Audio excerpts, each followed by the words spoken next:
Hello, it is Mr. J, the giant Central Asian Shepherd. My big love monster, 98 kilogram, 216 pounds of muscle, not fat. He's a big dog. I'm just giving you a follow-up video on day 9 of the surgery. I will try to recap quickly so that you don't have to listen to me drone on forever. At the very end of the video, I will show you an actual close-up of his leg and exactly what the wound looks like and what the leg looks like. So to give you a recap, day 4, 5, 6, 7, 8, and 9. I haven't done any major videos in between day 3 and today because there hasn't been anything major to report. I think there is a video, if you have a look for it, I'll try to link it in, of him actually just walking around the garden so that you can see what it looks like when he tries to have a wee or a poo.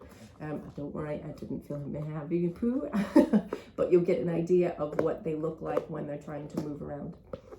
For this video, day 4, 5, 6, 7, 8, 9, we have been sleeping a lot. I mean, a ton of sleeping. He sleeps all day, all afternoon, which was always normal. He gets up, he has his food, and then he pretty much goes back to sleep. He enjoys sleeping right now because it is in the height of hot summer. He enjoys going outside as the sun is setting, and he sleeps on the cool grass, which has actually been really good for his leg because the ground has been so cool in the evening. It's almost kind of like icing it for hours on end. So he's loved that. Sleeping, lots and lots of sleeping. So we've got lots of rest. We have been able to dissipate a lot of that swelling on his leg because he's staying still a lot more. Like I said, he gets up to grab his breakfast and his dinner. He gets up to have a wee maybe 3-4 times a day. In the evening, eventually he'll wander out there to try to have a poo. And I do say the words try. But other than that, he pretty much stays completely asleep. And it's not because he's on meds that are making him drowsy necessarily. They will make him a bit drowsy, but I think he just knows that he's figured out how to walk. I think on day 3 he did too much, and I think he paid the price for it. And because he's a smart doggy, he's figured out that he's better off just resting right now, which has been great. It does mean that kind of the household has been able to get back to a little bit normal. I've been able to try to go back to my bed upstairs instead of sleeping on the couch. I've been able to open up the lounge door and give him access now to his front bedroom. My dining room has become his bedroom because he's so big, he takes up the whole room. But he likes that room. It's his quiet space. There's no TV going on, there's nobody talking. There's no kids outside in the back garden screaming and yelling. He likes it. So he's over the moon that he can get back in that room again. The reason I was able to let him have access to that room again, to begin with, the first couple of days, I didn't want him moving around. So the door was just shut. This room was all he had. After about day 3, I wanted to give him the ability to go to the front, but we quickly uncovered that wood floors, for those of you with wood floors, and big dogs that are trying to walk on 3 legs, they don't go together at all. That is what happens, and they splay out and they fall over. It's just too difficult to balance on a slippery wood floor, and he's never slipped on my floors, but he could not do it. So what I did was I ordered off of Amazon a huge 14-foot runner rug.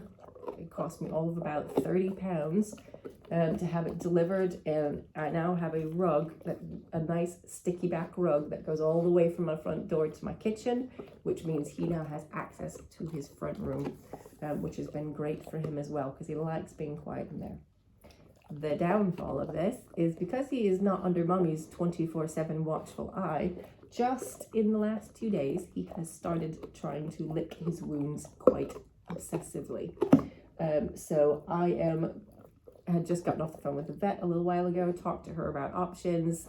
He is too big for one of those Elizabethan cones, and they've got the big rubber tube things, but the reality is it is almost healed, so I'd really rather not spend the money on one of these rubber tube collars. It's probably going to take 2 days to arrive anyway, when I can probably do another solution, which is using a t-shirt. and basically make him a nice cotton sleeve for his leg. I'm going to put a video together for you on how it's made and how to put it on.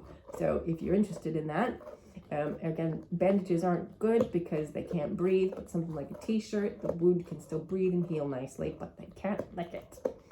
So I will add that video into my YouTube channel. Make sure you subscribe. Make sure you go have a look at the playlist. It's just the blinds, don't worry. A couple of, what other tips do I have for you guys? He finishes antibiotics on day 5. So he is just on 3 meds, hopefully only 2 coming up soon. So he is on 4 Paradil a day. He is on 6 gabapentin a day. And he also gets Metacam for the inflammation once a day.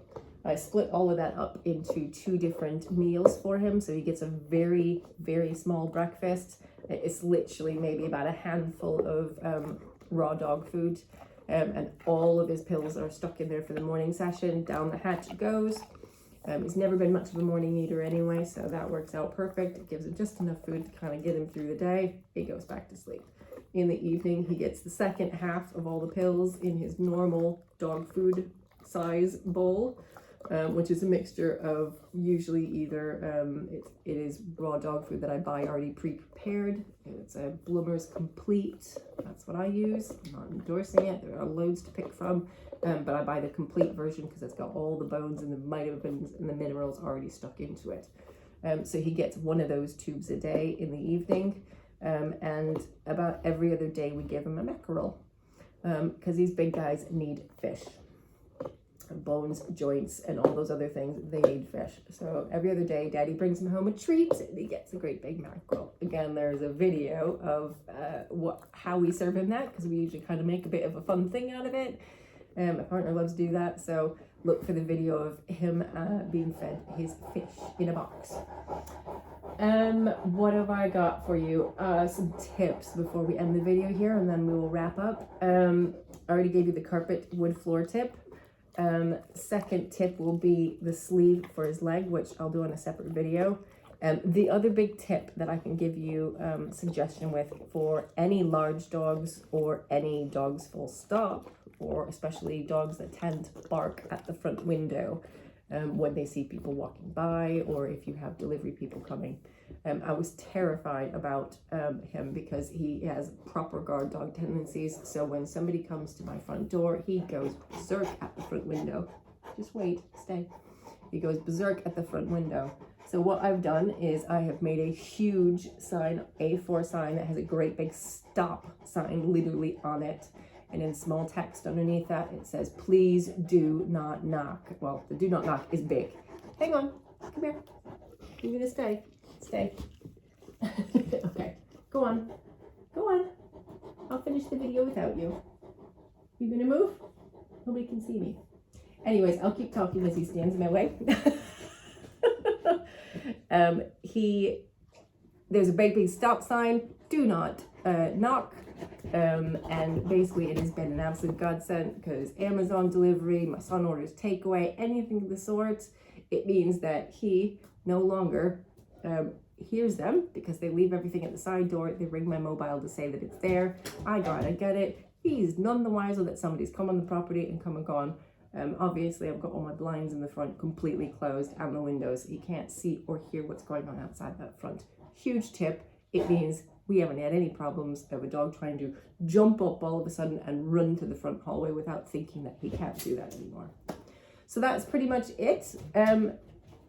He's obviously decided to bugger off and leave me here to finish the video without him. He has gone to get some water. So those are my tips up until day 9. Again, things are nice and normal. It's been a bit of a relief because I can kind of relax a bit more, and he looks a lot more comfortable as well, which is great. So what I'm going to do is I will do another video in about a week's time to let you know how things progressed over the week.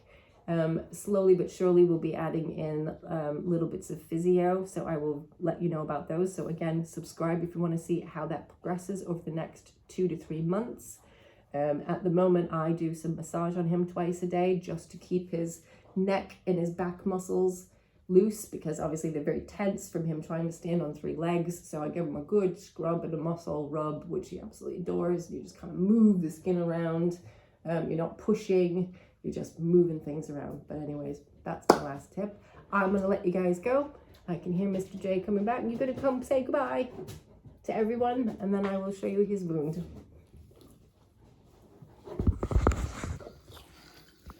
Oh yeah. All right, say goodbye, Mr. J. And here is the last of what I will show you on his leg. So as you can see, this piece here was very, very large. It is not anymore. It is still tender, but it's nothing as bad as it was. He lets me touch it. We're okay. And the actual wound itself looks really good. So anyways, from me and Mr. J, thank you for watching. Subscribe.